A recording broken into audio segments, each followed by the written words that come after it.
Hey, welcome guys back to the channel. Maverick here with episode 24 of March Comes In Like a Lion. So last episode, we didn't really go anywhere, right? We basically set the tone of this current second season, yeah, that's basically it. We are sort of reintroduced to characters, I guess you could say, since, in reality, it was only shown, or it only aired 1 year after the season 1 ended. So I guess it's just an episode to sort of get people reacquainted with the characters again, and like I said, set the tone and mood of the series. More uplifting, more positive. We can see that Rei is certainly in a nice state mentally right now, which should reflect in his play as well, and perhaps even to how he eventually decides to settle things with his family, right? So, what exactly is the focus of the story going to be for this season? Well, let's find out together, shall we? Alright, let's begin in 3, 2, 1, play. Yes. Alright, what now?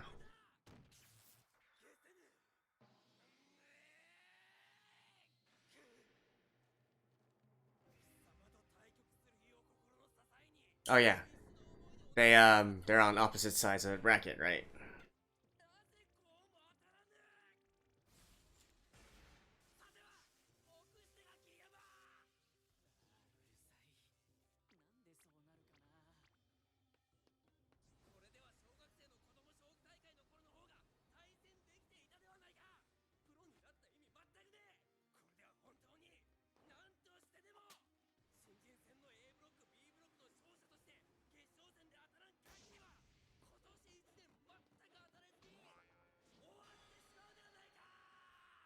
This year?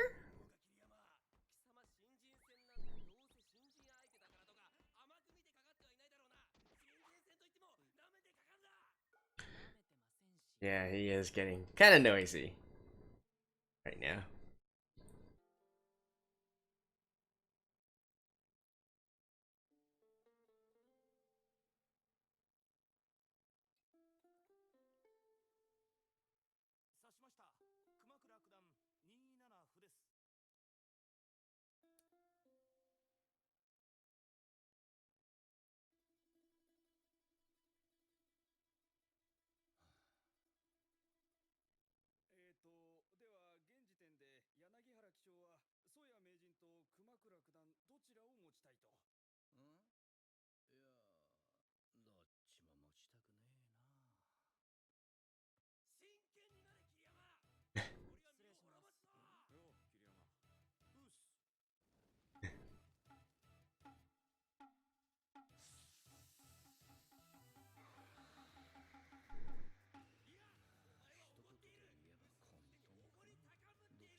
uh,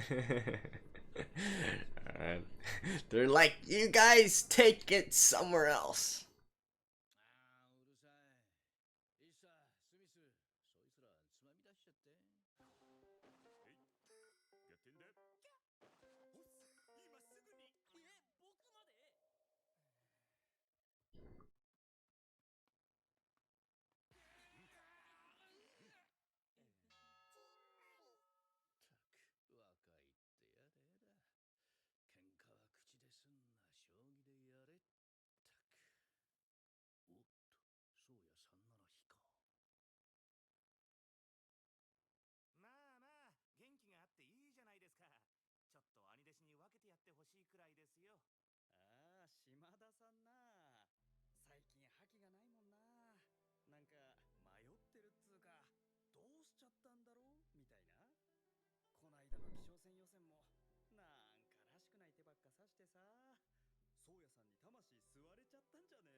Oh, gonna stand up for him? Oh, wait. Ooh.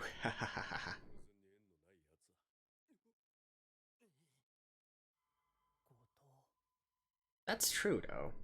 Like, who are you guys to talk shit about someone who actually became the challenger?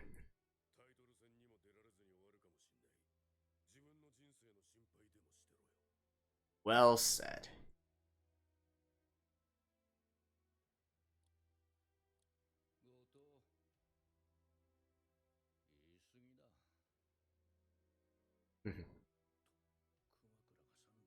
As the president, he has to sort of reprimand him. But I'm sure in his heart he also felt that Goto said the right thing.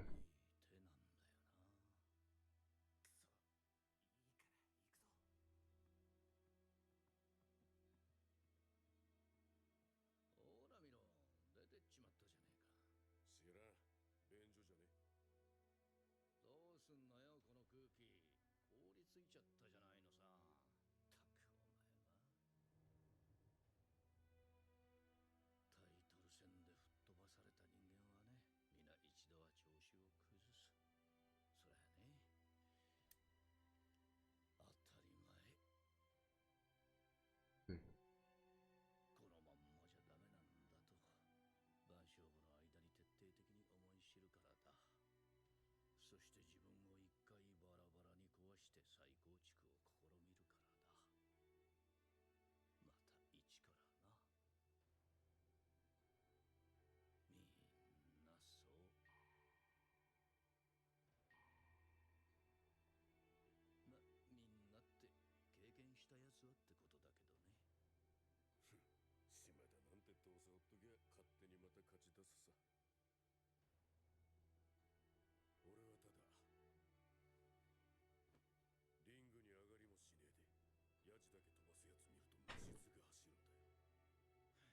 'Totally agree.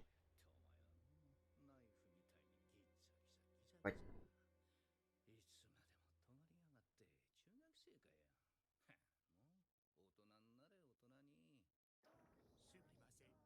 hey, as an adult, he can say whatever he wants.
It just means he has different morals from you. I guess I shouldn't be so harsh on Ray. He's still a high school student after all.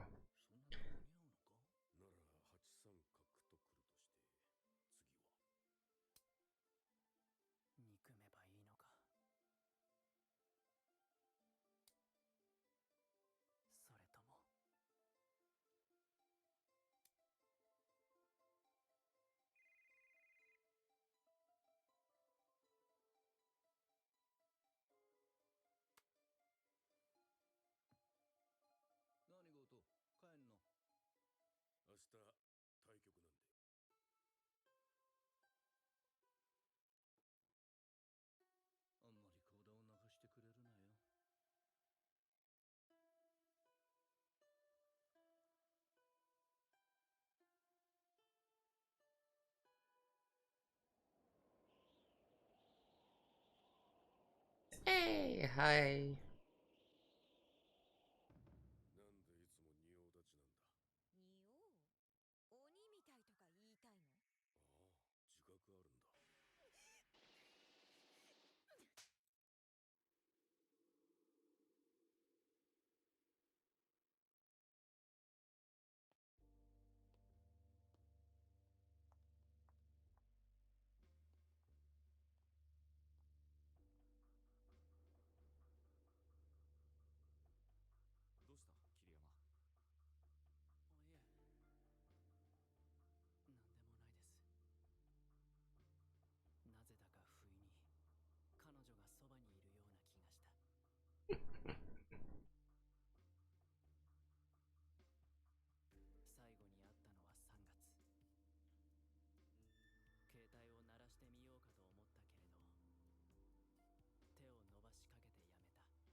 chaos.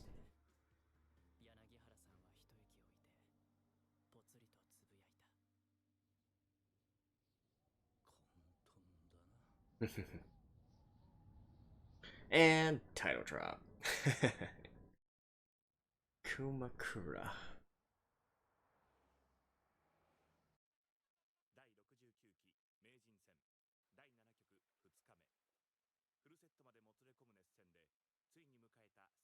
第 Down to the wire.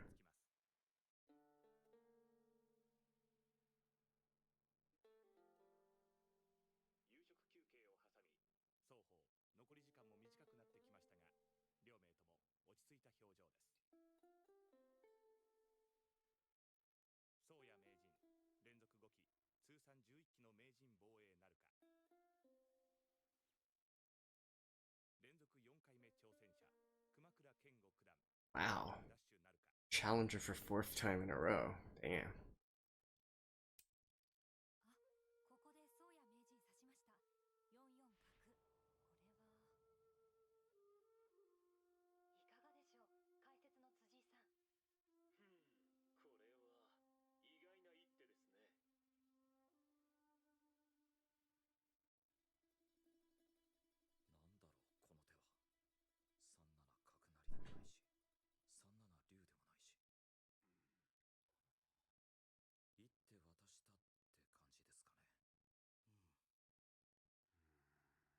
Is that gonna be the brilliant move that wins him the game? Maybe.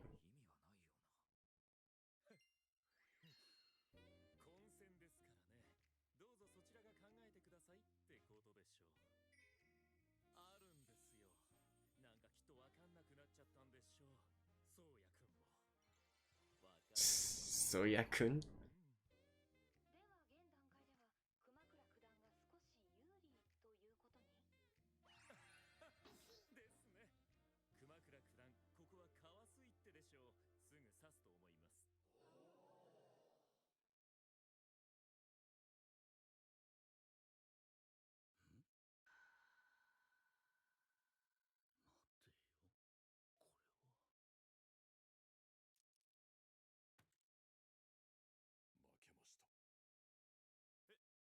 What?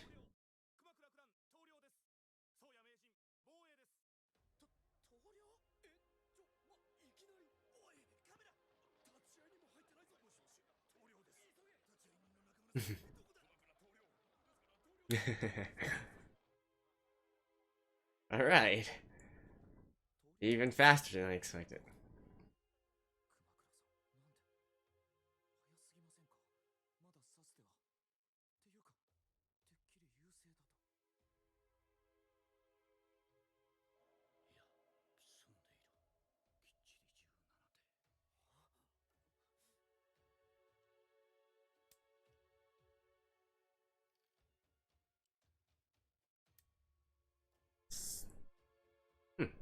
Are they all forced moves?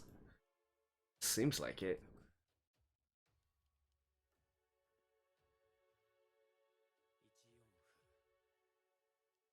Yeah, they're all forced moves. Damn.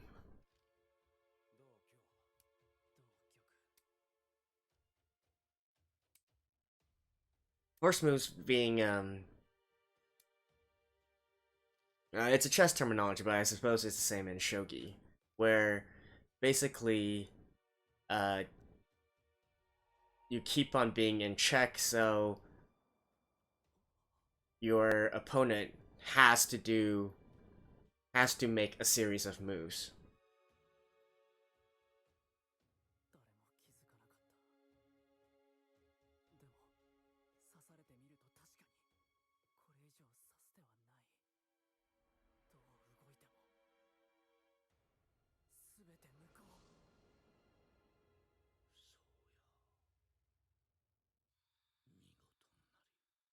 Although forcing 17 moves in a row, I'm not quite sure if I've ever seen something like that. I wonder if that's based on an actual game. I know that a lot of games in Sympathy no Lion are actually based on um, historical games and professional shogi. 17 moves in a row, though. That is.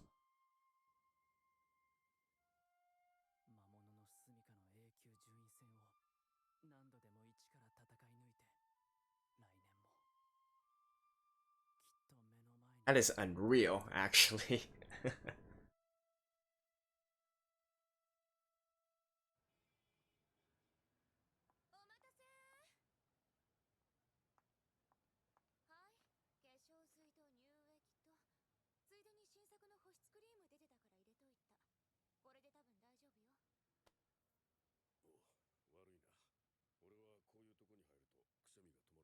Sending him off. Match tomorrow.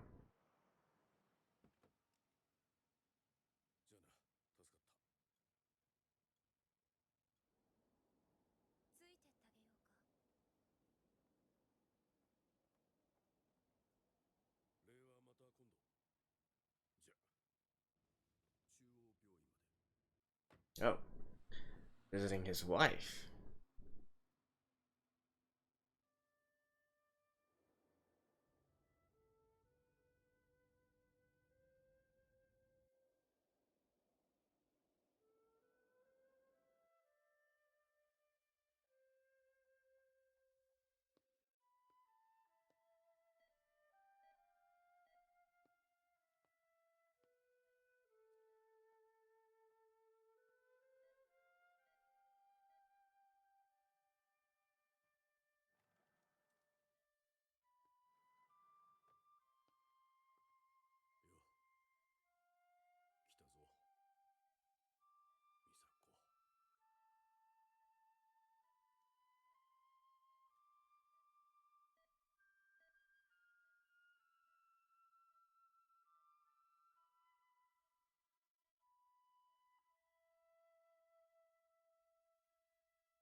Waiting for him there.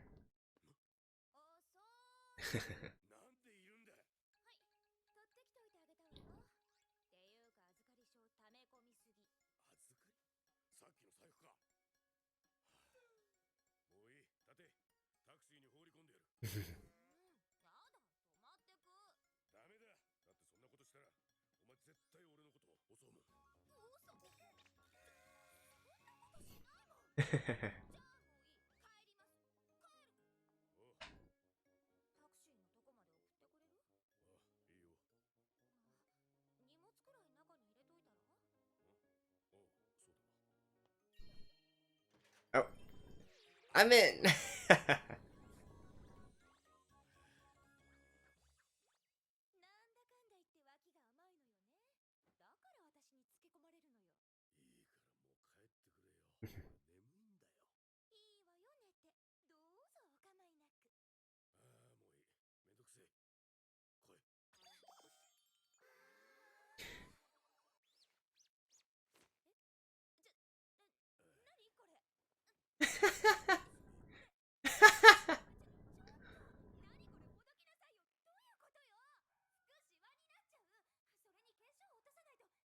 Come on, you can't sleep like that.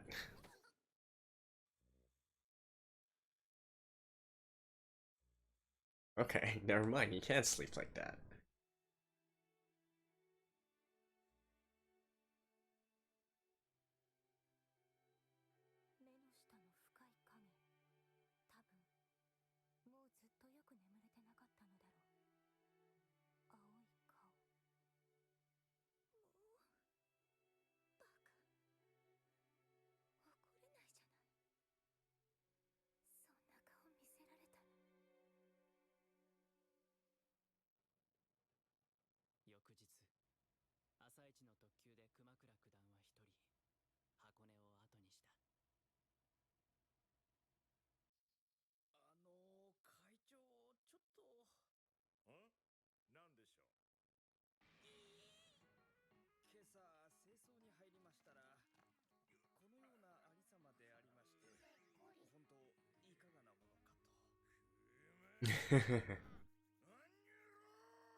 Yeah, definitely frustrating. Losing 5 times in a row? Or 4 times?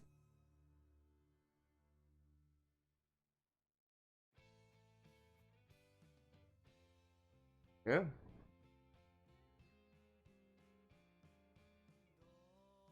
Alright. Hmm. How come I don't have, is it just me? How come I don't have any, recollection of this? Oh, never mind, man. I did. Alright, see you guys after this. Well, so as expected, we did get into some of the stuff that were left unresolved from the last season, right? Including Ray starting to enter or participating in the tournament again, and so maybe eventually being able to go further than he did last time. We see Gotou and Kyouko make an appearance as well. Definitely something that is probably going to put a damper on Ray's mood here. But before we talk about that, I just want to quickly go over the Shogi game again because that was brilliant. And just to quickly explain it for the I know I mentioned it already in the episode, but just to quickly explain it again. So that was a 17 move checkmate, right? However, and I think one thing that they didn't really explain enough, I guess it's not considered that important in the context of the work or the anime, but as a chess player myself, I did find it very how can I say it was beautiful, right? So one thing that they neglected to mention was that the opponent's king was actually in check during that time, so it was being directly attacked, and so this means that the that Kumakura needed to um, respond to it. Like he can't just mount his own attack somewhere else and do whatever he wants. His king is under attack. It's under check. He needs to move it out of the way or put something in between or remove the opposing piece. Right. He needs to get his king out of check. And so.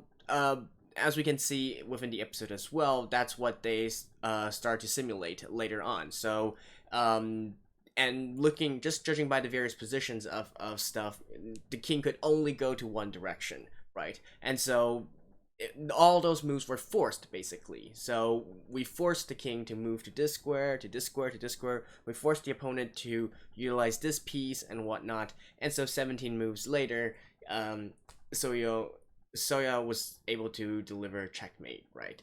So again, 17 moves, that is absolutely insane. I don't think I've seen anything like that in chess either, where you from a mid-game position, and then you suddenly see, all right, 17 moves later, I will be able to checkmate him with this piece, etc., etc., right? Fundamentally, chess and shogi are still different. Shogi is actually much more complex. It has more squares, more pieces, different kinds of rules, and so it's not surprising that they would be able to have to have a scenario where you need to calculate that many moves ahead.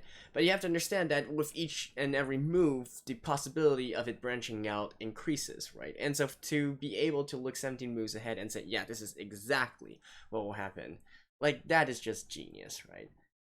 Again, I don't really know if this was taken from an actual game, and if it was, well, damn, super props to whoever was playing.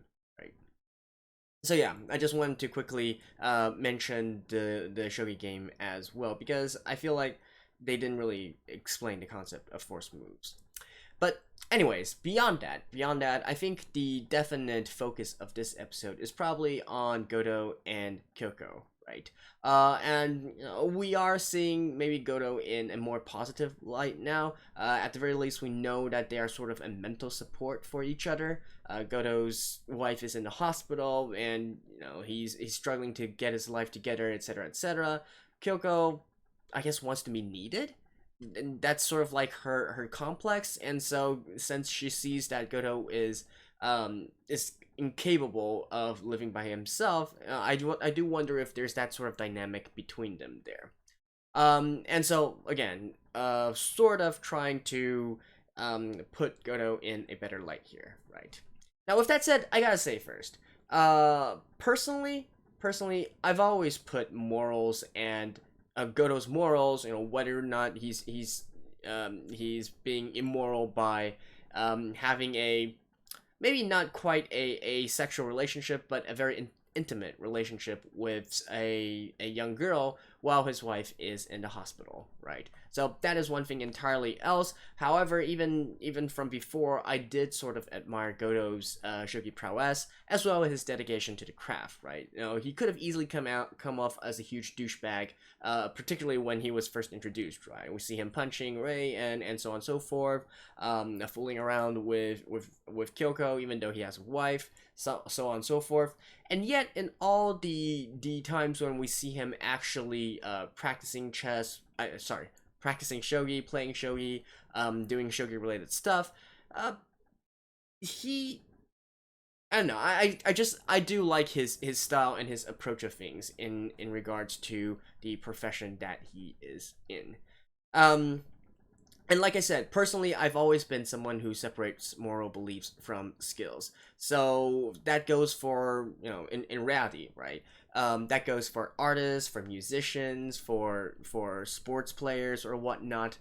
I don't really care what personally they are like, right? What their beliefs are, what their political leanings are, what kind of topics they support, etc., etc. I don't care about any of that. I'm just here to see the player, the basketball player, the soccer player, the musician, the rock guitarist, the singer, so on and so forth, right? I don't really care about their personal beliefs. But again, that is me, right? I do know that there are a lot of people who actually really care about this, and they want their favorite artists and players, etc., to have aligned beliefs with them. I mean, it's all, everybody has their own opinion on this. I'm just saying that for me, I've always tried to separate these two. So even if we don't talk anything about the moral part of Gotou, I really admire his his shogi related skills, let's say. And not to mention, different people do have different moral beliefs, even on different things, right? So, like in this episode, Rei was kind of conflicted as to why Gotou was standing up for Shimada, and now how can he hate him now, etc., etc. But no, that's just a facet of life, right? You're not going to completely see eye to eye with everyone else, and just the same, you're not going to see completely completely different from each other in every single thing, right? So yeah, that is that. But then again, like I said, Rei is basically only a high school student right now, so I'm not berating him for not understanding this kind of concept, especially in a case where I feel like even a lot of adults don't realize this concept as well. Um, so yeah, that's just that, right? And I do absolutely agree with what Goto was saying this episode, against those people who are making fun of Shimada, right? No talking shit unless you have actually been there, done that, and and have some and prove that your words are worth hearing, right? Now this is also, I think, a sort of an interesting topic of discussion here. So which is worse, having these professionals, the peers of Shimada, talking shit on Shimada, and getting berated, or some bystanders, some amateurs, or people who are just tuning in to Shogi to watch it. Like, for instance, if I was talking shit about Shimada, which one is more egregious, right? Which one should be berated? Which one should be yelled at by Goto, basically? Now, personally, I believe that it is the case of the professionals, right? Because they are professionals. They are Shimada's peers. As a professional, you should be striving towards that goal, right? You should be striving towards becoming a challenger and then eventually taking the title away. And if you haven't done that yet, what right do you have to talk shit about basically someone who is way higher ranked than you, right? You gotta know your seniors. You gotta know the top dogs and whatnot. You're not supposed to, if you want to talk shit against them, prove that you are actually worthy of being in the same conversation first, right? Now, with that being said, I do understand the other viewpoint that it's the bystanders, the spectators, the amateurs that should be more berated for having this kind of thoughts and having these kinds of dialogues, right? So I guess the sort of premise here is that actual professionals, the peers of Shimada, at the very least, they are his peers, right? They're living the life, they understand the life, they understand the ins and outs of the industry and whatnot. So if they were to talk shit, at least they are more qualified to do so than us bystanders. Because going back from the logic, if you're not allowed to talk shit unless you're somewhat in the same conversation, well, then they are obviously at least closer to the top dogs than us who are non-professionals, right? So I can totally see if people would instead go through that. But at the end of the day, the way that I look at it is that Shogi is a game, right? It's a game, and the way that it survives, the reason that there's a professional Shogi league is because of spectators. It's because of people who might not play Shogi all that well themselves, but they are entertained by it and they will tune in to Shogi matches, and that's what's going to keep the professional association running, right? So we're not going to, like, for instance, take sports for instance. Most people aren't going to be able to compete at anywhere near the NBA level or the, I don't know, the Premier League level or whatnot, but they have every right to make fun of players because they want to be entertained, right? And if the players are not actually fulfilling this role given to them of entertaining, then yeah, then it's able to talk shit, right? I think one essence of this is that exactly because we are bystanders, we can look at this from a more neutral perspective, I guess you could say. So when we're looking at it, we're looking at the entire field of professionals, the entire field of players, rather than being in there ourselves. So by that kind of definition, I do feel that the onlookers, the bystanders, the viewers, they have a right to sort of make fun of these players, whereas as their peer, and in fact a lower ranked peer, they really shouldn't say anything. They should keep their mouth shut. But hey, I'm interested to know your guys' thoughts and which one you think is more unforgivable, let's say. So should it be the peers or should it be the bystanders? Let me know below in the comments below what you think about this kind of topic, and also let me know what you think about the entire sort of separating the work from the artist itself, or in this case, separating the talent, whatever it is, from the actual person who's doing it, right, and their personal beliefs. Let me know what you guys think about these two things. So, anyways, this has been kind of a ramble. I'm sorry. I'm a little bit tired. I can't really form like coherent sentences right now, but hopefully my point will get across to you guys. Anyways, that was episode 24 of March Comes In Like a Lion. See you guys next week as well. Bye bye.